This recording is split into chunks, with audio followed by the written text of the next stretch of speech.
Well, there are many popular misunderstandings in both religion and spirituality. There's a craze for meditation, but to become one with anything that's less than God is an insult to God. Thou shalt worship the Lord thy God with all thy heart, soul, mind, and strength. Your God. What do you take to be best, the perfect? And that will change through time and experience. You're not here to destroy the ego. You're to expand the ego, the self, the concept of self, to include others. It's not a selflessness, that's an expansion of self. Selflessness is the annihilation of self, near to what the Buddhist worships, I was going to say. He says, where is the person? It's not tangible. It doesn't exist. In other words, there's only recognition, you would think, of the material, but they believe in all sorts of spirits, in fact, and pray to the Buddha.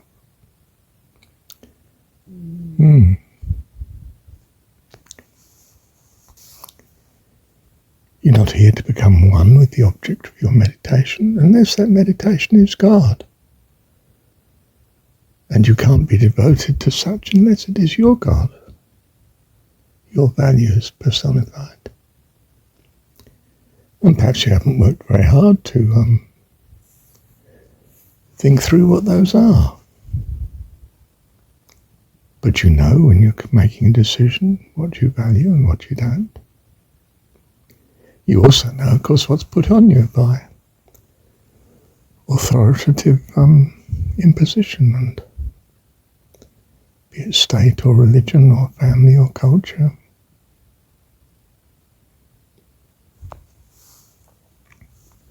You can avoid much of this and keep private that which is not acceptable and will cause you great hardship. Don't expose yourself to other people's indoctrination. Avoid it where you can. Not where you can't, of course. That would be foolish. But where you can, there's no need to join many things. You can minimize things.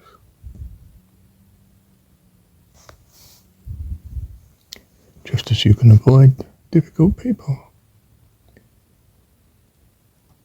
If they don't want to change, there's no reason why you should impose on them to change.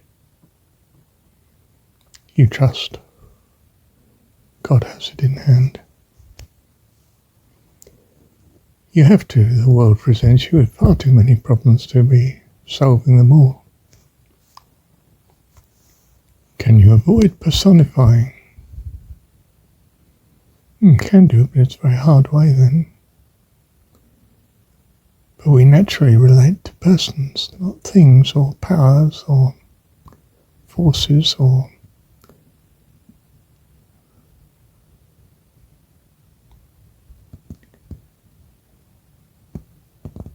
we are children of God, ideally.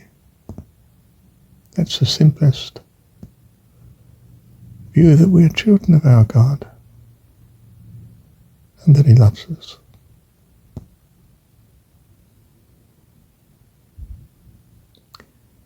Other options are inferior. Taste and see it if you need to be convinced. Thank you, Heavenly Dad. Didn't know what to make of this next morning, listening to this recording.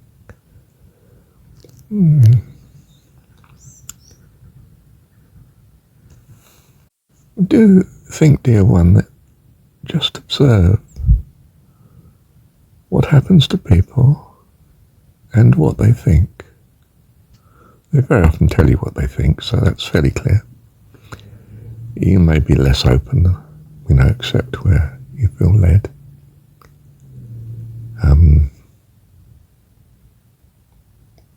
But as a person believes, so their life unfolds accordingly. Simplistically, if their faith is in the transitory, well, the transitory comes to an end. So that at some point in their life they're shattered. Rather than condemning other people and judging, let me just say of myself, I was devoted to my wives. Each one. They weren't in parallel, of course, they were in series, one after the other, over the bulk of my life. What happened? Well, each one ended in the wife going, and a great wretchedness, I can tell you.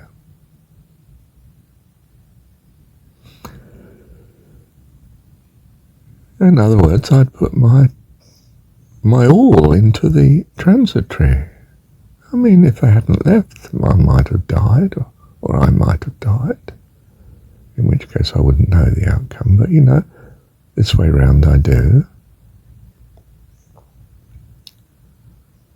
It's not the way to go, dear one. Put your trust in the eternal. Your ideal, your God, your personification of God is an eternal God that is able to ensure you have, as his child, eternal life.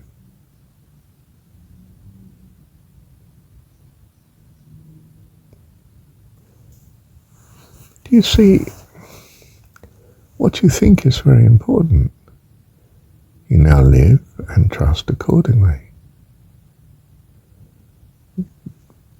Choice. You choose to trust such. And when things shout to the contrary, you say, well, I'll leave it to you, God. I trust it to you, Heavenly Dad. Every time it troubles you or stresses you, you say, I remind myself of the sheer goodness I've seen of you, and I choose to trust you. In that sense, you see, you dismiss it. You don't dismiss it from the point of view of now doing what you think is best in the circumstance. On the contrary, you do. You are outward looking, perhaps, or inward looking, whichever you like to see. That I'll help others. I'll, see what's out there. What does God want me to do? You're alive to his leading and his blessings in the circumstance. And your love grows for him, which is what you wanted. You wanted to be devoted to what you think is right. And what you think is right is adjusting through the experience and time.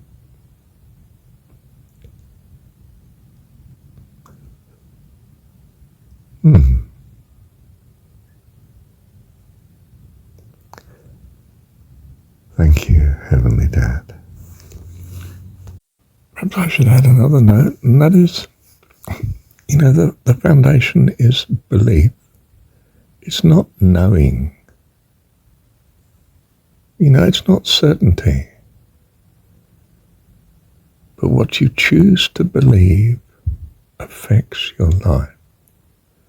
Therefore, choose to believe that which affects your life in accordance with your values. If you then don't like the consequence, you will change your values automatically. And you carry on, ideally, I think, I don't know, I think, trusting according to your beliefs, to your values. Remembering that it is trust. It's not knowing. It's not I've proved. You may get your trust confirmed by good outcome. You may get it contradicted by the outcomes. You get bad outcomes. And you think this is directly a consequence of my trusting. Am I trusting wrongly then? What can I trust more closely to my values as they are changing? And they will change because the outcome of whatever you were trusting was either good or bad. And if it was bad, then you'll automatically start to adjust your values. And therefore, what you're trusting in should change accordingly. So, we said that to trust the personification of your values is to trust your God. And that sounds very self-centered, very selfish, very patently suspect, because your values are probably not right. You're a child. Very unlikely to be right just from the beginning, but it could be, of course. But the point is, you can't love with all your heart, soul, mind, and strength anything but what is defined by your values. You won't love it. You'll still be loving something else. Which is why, of course, I say you can't love someone else's God, because that's a sort of, at worst, an imposition upon you, where you can't avoid it. But you should avoid it. The values you have are what the values you have are. And that you can love, until you find the consequence of such is not good, in which case your values will change. And therefore, your view of your God will change to something ideally more helpful. And if it's not more helpful, then it'll change yet again because of the consequences. So it's a practice by doing, isn't it? Not by logic and reasoning. Well, you use logic and reasoning to think, that didn't seem to work out quite right. I think my values are different to that. I don't value that consequence. So I don't value trusts that lead to that consequence. I might have been trusting in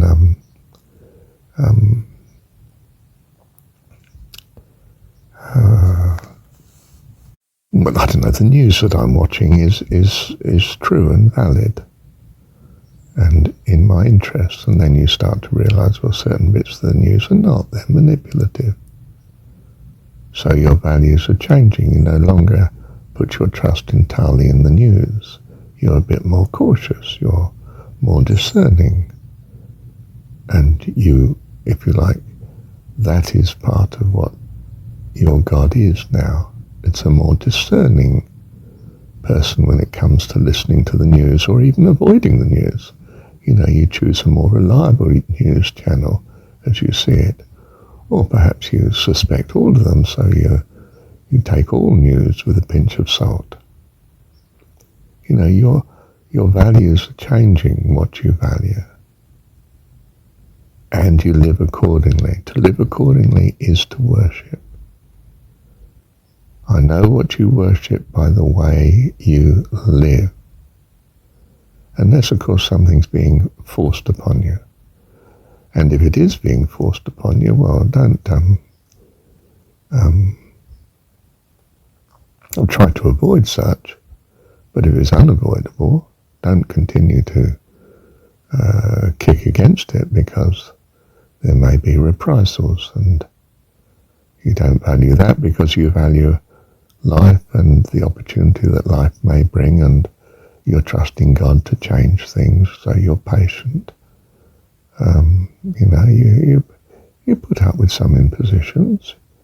You're looking to God to see what's happening here. You're looking for a good solution, not war, not violence, but on occasion violence may be the best solution, conceivably. Or you may find that never seems to be the best solution. I would trust that violence is never the solution. See how people get on that do that. Perhaps they tend to get wiped out. Perhaps their loved ones tend to get hurt and they lose their loved ones. But whatever it is, that's who you are, your values.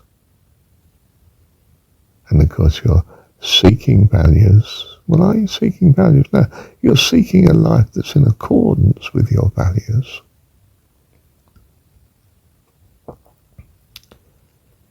And if your values don't seem to be bringing the life that if your trust does not seem to be bringing the values, the life that you enjoy, that you appreciate and value, then you change your trust accordingly.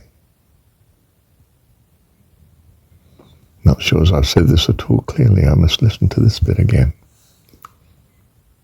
Well, it's not too bad, but the last sentence was a bit suspect. Or ambiguous, anyway. I think it's you trust according to your experience of whether your actions give a consequence consistent with your values. And you change your actions. You start to trust in different actions. If it does not accord with your values, the outcome. So I might be trusting that to tell the truth is always for the best.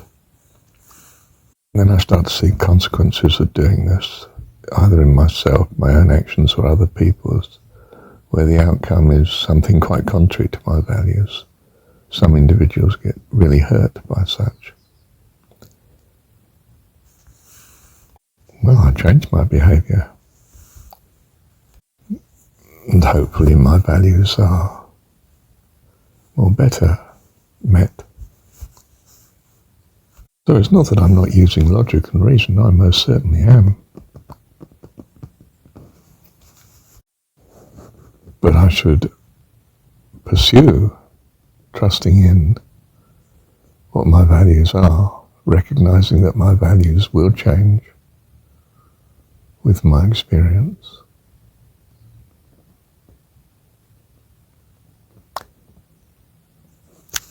So I might think, well, I value God, so I'm going to church. And then, after some experience in churches, you find it's not too godly.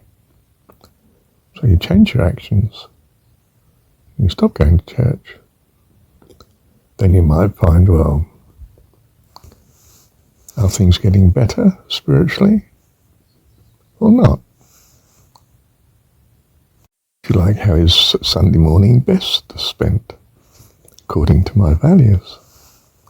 Do you see, as is the shrine, in other words, what you're applying yourself to, your actions, so is the worshipper, who you are, what you value. When you act true to your values, now you may have some imposition on your values, on your actions, and therefore your actions do not reflect your values.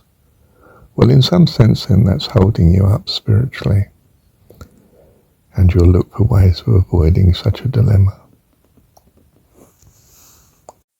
But what and how you do such and what you choose will be according to your values, ideally. Thank you, Heavenly Dad.